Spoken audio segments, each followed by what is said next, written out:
उसे लगा था कि वो अपने सपनों के राजकुमार से मिली है, लेकिन असल में जो वो था।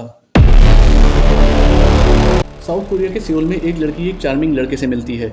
दोनों एक दूसरे को पसंद करने लगते हैं। लड़का खुद को एक रिटायर्ड फौजी बताता है। अब उस लड़के के बारे में सब कुछ एकदम परफेक्ट था। वो ना सिर्फ बहुत ही गुड लुकिंग, बहादुर और जेंटलमैन था, बल्कि साथ ही साथ उसका परिवार सियोल के सबसे रईस परिवारों में से एक था। अब एक दिन लड़का लड़की के पेरेंट्स को एक रेस्टोरेंट में डिनर पर बुलाता है। सारे इंतजाम बहुत ही रॉयल होते हैं। लड़की के माँ बाप भी लड़के से इंप्रेस हो जाते हैं और उसे तुरंत एक्सेप्ट कर लेते हैं। अब पेरेंट्स के वहां से जाने के बाद लड़का नशे में लड़की से एक छोटी सी बात पर झगड़ा कर बैठता है और जरा सी बात पर लड़की से ब्रेकअप करके उसे वहां से भगा देता है। लड़की अपने घर आ जाती है, लेकिन अपने पेरेंट्स को कुछ नहीं बताती और अपने रूम का दरवाजा बंद करके रोने लगती है। लेकिन अगली सुबह कोई उसके दरवाजे पर नॉक करता है। वो दरवाजा खोलती है तो सामने एक डिलीवरी बॉय बहुत बड़ा सा बुके लेकर खड़ा होता है, जिसके साथ में एक अपॉलॉजी लेटर भी होता है। लड़की पिघल जाती है और तुरंत अपने बॉयफ्रेंड को कॉल करके उसे माफ कर देती है, लेकिन लड़का अब भी गिल्टी फील कर रहा होता है। तो वो लड़की को हर रोज एक से बढ़कर एक गिफ्ट और सरप्राइजेस देने लगता है। फिर क्रिसमस से एक दिन पहले लड़का लड़की से कहता है कि कल मुझे हमारे डिनर के लिए कुछ इंतजाम करने हैं, तो तुम्हें कल मेरे अपार्टमेंट पर जाकर मेरी कैट्स को खाना खिलाना होगा। और ये कहकर उसे अपने अपार्टमेंट की चाबी दे देता है। लड़की अगली सुबह जब उसके अपार्टमेंट जाती है तो उसे दरवाजे के बाहर से ही फूलों की बहुत तेज खुशबू आने लगती है। अब वो सोचती है कि इसने मुझे अपनी कैट्स के बहाने सरप्राइज देने के लिए यहाँ बुलाया है, और वो खुश होते हुए दरवाजा खोलकर अंदर जाती है। और अपार्टमेंट में अंदर घुसते ही अंदर का नजारा बहुत ही क्रीपी सा होता है। पूरा अपार्टमेंट गुलाब के फूलों से भरा हुआ था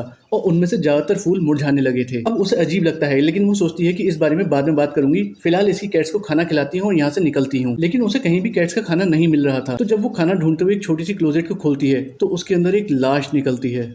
वो तुरंत पुलिस को फोन करती है और पुलिस उसके बॉयफ्रेंड का पता लगाकर उसे गिरफ्तार कर लेती है। तब बॉयफ्रेंड बताता है कि जिस रात उसका अपनी गर्लफ्रेंड से झगड़ा हुआ था, उसी रात उसका एक टैक्सी ड्राइवर से भी झगड़ा हुआ था और ये डेड बॉडी उसी टैक्सी ड्राइवर की थी। और जो भी कुछ इसने अपने बारे में उस लड़की को बताया था वो सब झूठ था। ये फौज से रिटायर्ड नहीं था, बल्कि उसे वहां से निकाला गया था। और ये किसी रईस परिवार से नहीं था। ये जो इतने दिनों से लड़की को सरप्राइजेस और गिफ्ट दे रहा था, ये उसी टैक्सी ड्राइवर के क्रेडिट कार्ड से खरीद कर दे रहा था। और जिस अपार्टमेंट में ये रह रहा था वो अपार्टमेंट तक इसका नहीं था, वो इसकी एक एक्स गर्लफ्रेंड का था जिसका ये मर्डर कर चुका था। और अगर उस दिन इसने अपनी कैट्स का खाना ठीक जगह पर रख दिया होता तो ना तो उस टैक्सी ड्राइवर की लाश मिलती और ना ही इसकी सच्चाई सबके सामने आती। और हो सकता है कि आने वाले कुछ दिनों में ये अपनी प्रेजेंट गर्लफ्रेंड को भी अपना शिकार बना लेता। लेकिन इस कहानी में असली ट्विस्ट अभी तक आया ही नहीं है। असल में पुलिस ने जैसे ही इसके फोटोज और वीडियोस मीडिया में पब्लिश करे तो लोग इसके लुक्स और स्टाइल को देखकर इसके दीवाने हो गए, और कुछ लोग तो इसके इस कदर क्रेजी फैंस हो गए कि वो इस लड़की को ही ढूंढने लगे कि हम तुझे छोड़ेंगे नहीं, तूने हमारे हीरो को जेल भेजा है। और उन्हीं क्रेजी फैंस से बचाने के लिए पुलिस को आज तक इस लड़की की आइडेंटिटी छुपाकर रखनी पड़ रही है।